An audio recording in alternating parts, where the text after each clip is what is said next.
Hello guys, thank you for joining yet another Globe Pravasi video. Today we have with us Rantu.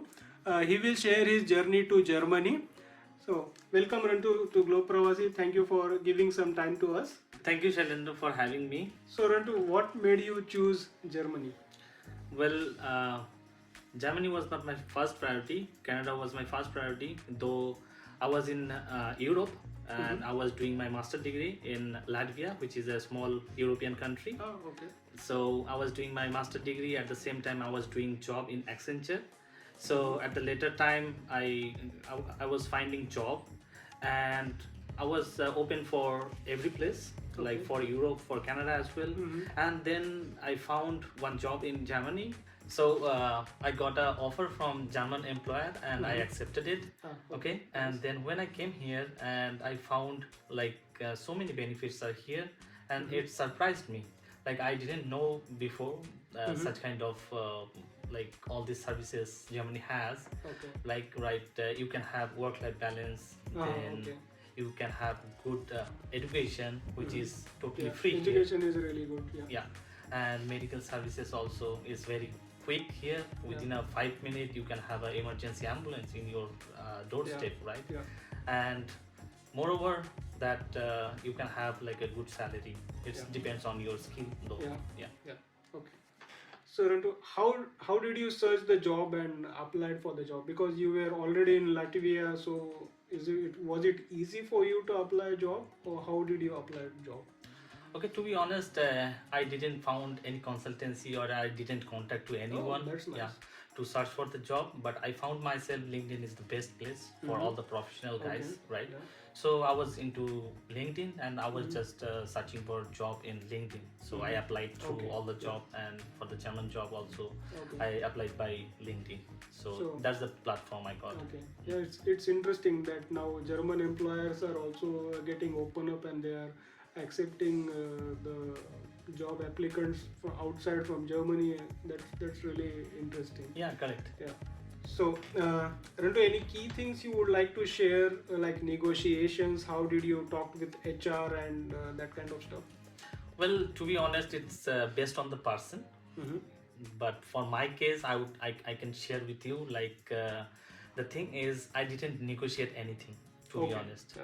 So my main focus was to get a job, right? And later on I found like what they are giving me is based on my position, right? So I found myself, whosoever the employee is, if their position on that level, so that German company will give you that the right salary, so they won't discriminate you on that salary part. And one key point I would tell you all the guys, it's based on the people. I'm saying it again. So as I didn't negotiate, but of course you can do it by yourself. Yeah. And another thing, so if you want to come to Germany and if you want to know which company is offering how much salary for any particular job position, there is one good website which is the Glassdoor. So I also searched in that Glassdoor that what's the position and how many salaries. So yeah, that website is very good. So that will be a good reference point. I will put the link of that website in the description box, so you can check on it later on. So how about the visa application and procedure? Was it the same like when someone applies from India, or when you applied from Latvia was different? Well, I think I can give you the correct answer for this. As I'm a married person and my wife came from India and I came from Latvia.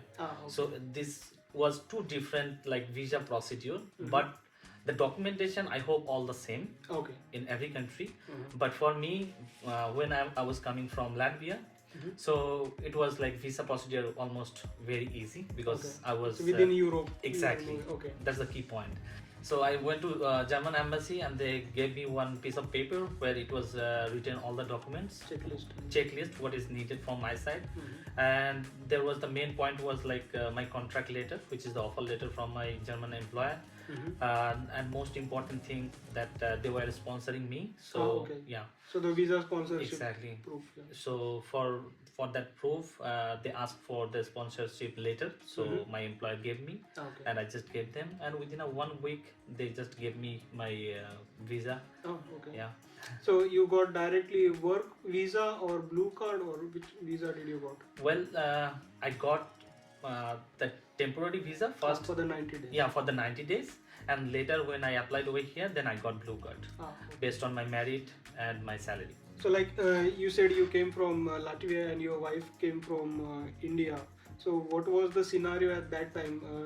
Did she came on the dependent visa, or how long does it took her to come to Germany?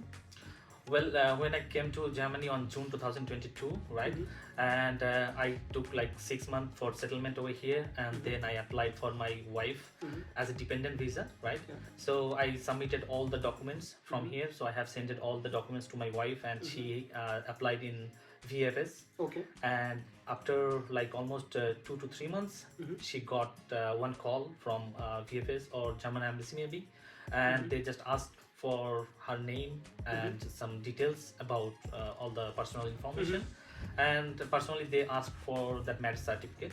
Okay. So one key point, guys, here, like if you're coming to Germany and you are doing you are family person, please apostille your marriage certificate, which is that very is much needed. very important, Yeah, it's yes. very much So, important here. Yeah. So So, after 2018, yeah. they made it compulsory, everyone who is non-EU coming to Germany. Yeah. Exactly.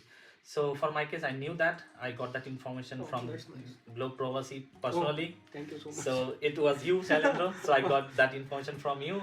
So yeah, so I did that apostille from India, and it helped me a lot. Okay. Yeah. That's nice. And after 3 months, she got a visa, and on December she came to Germany for joining the family. Yeah. That's how did you crack the biggest problem of accommodation in Germany?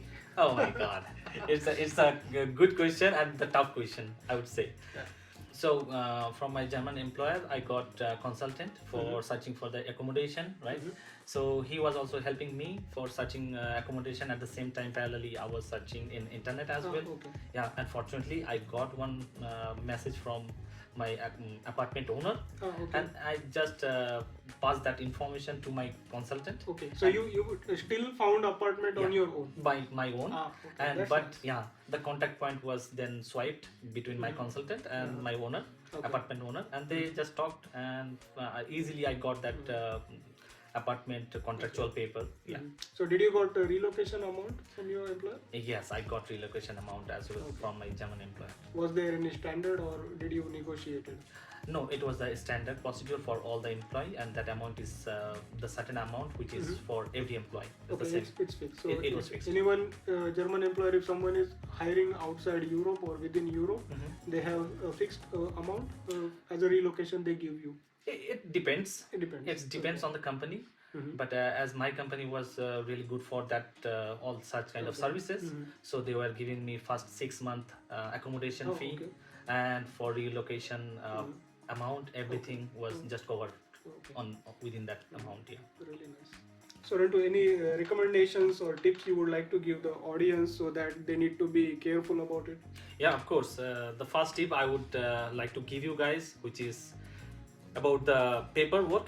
In Germany, it's very crucial and it's very much important. So check thoroughly all the documents, whatever you are getting it. Even the work contract. Even the work contract, even the apartment contract, even the phone contract, internet contract, whatever the contract you are getting, check it thoroughly, guys. Okay. So it's very much important here. And to be honest, I have also faced some scammers regarding the accommodation search over here in Germany. So don't give or don't transfer your money without physically seeing that apartment or talking with that owner or that company, whatever it is. That is a really important question. Before coming to Germany, you don't need to transfer the deposit for your apartment. And also regarding the work contract, I would like to add one point. So if it is not clear for you what exactly mentioned in the contract, you can always approach the HR of that company. And if the contract is not in English, so then you can request for them. And if any doubts are there, you have to talk with the HR. So that will be the best case. Absolutely, Shamil. It's a really good, important tips because my German colleagues also are very helpful. Okay, I mean, yeah. sometimes they helped me a lot Yeah. regarding this translation and everything because it's Yeah, their country, so they know much better than they us. know everything. And might be you are not knowing their language from the first day when Yeah. you are coming, Yes. so it's always ask for help. Yeah. So there is no need to shy about asking exactly. help because you are in the another country. So thank you so much, Rantu, for giving time, and thank you guys for watching the video till the end. See you until next time. Bye bye. Bye. Thank you, guys.